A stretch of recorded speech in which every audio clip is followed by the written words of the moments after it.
তিন ভাগে বিভক্ত একটি পাতার উপর তিনটি আঙুলের মতো ছাপ। হাজার বছর ধরে এই পাতা নিবেদন করা হচ্ছে শিবলিঙ্গে। কিন্তু কেন শুধুমাত্র এই পাতা? কেন এই পাতা ছাড়া শিব পূজা অসম্পূর্ণ? আজকে আপনি জানবেন সেই অলৌকিক কাহিনী, যেটা শুধু বিশ্বাস নয়, একটা শক্তির, একটা আত্মার, একটা শুদ্ধ প্রার্থনা। পুরাণ বলে একদিন দেবতারা এক অদ্ভুত গাছ দেখতে পান কৈলাসের পথে। সেই গাছের পাতা অন্যরকম, তিন ভাগে বিভক্ত। ব্রহ্মা বলেন এটি সৃষ্টি, রক্ষা ও সংহার, তিন তত্ত্বের প্রতীক। বিষ্ণু বলেন এই পাতায় প্রাণ আছে। আর শিব, তিনি এই পাতার গন্ধে, তার শীতলতায়, তারপর সে নিজেকে খুঁজে পান। বেল গাছকে বলা হয় শ্রীফল বৃক্ষ।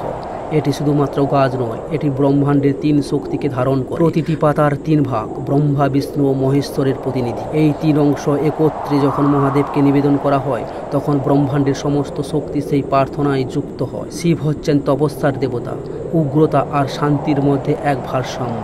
আর বেলপাতা ঠান্ডা, কাঁটাযুক্ত, কিন্তু ঔষধি গুণে পরিপূর্ণ। পুরাণ বলে একদিন অশুভ শক্তি মহাদেবের ধ্যান ভাঙাতে আসে।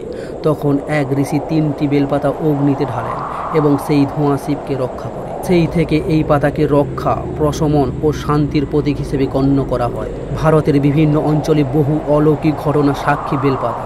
উত্তরাখণ্ডে এক পাহাড়ি গ্রামে একবার খরা চলছিল টানা 5 বছর। তখন গ্রামের এক বৃদ্ধ সবার হাতে এক গুচ্ছ বেলপাতা দিয়ে বলেন, যদি বিশ্বাস থাকে এই পাতাই জল হয়ে নামবে আকাশ থেকে। পরদিন সকালে হঠাৎ বৃষ্টি। এক মন্দিরে প্রতিদিন একটা বেলপাতা পূজা করা হতো।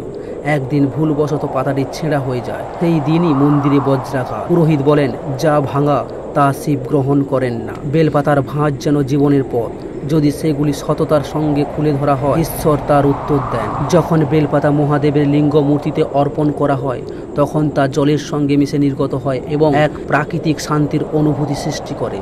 শাস্ত্রে বলা হয়েছে বেলপাতার উপাদান শরীরের তাপ হ্রাস করে।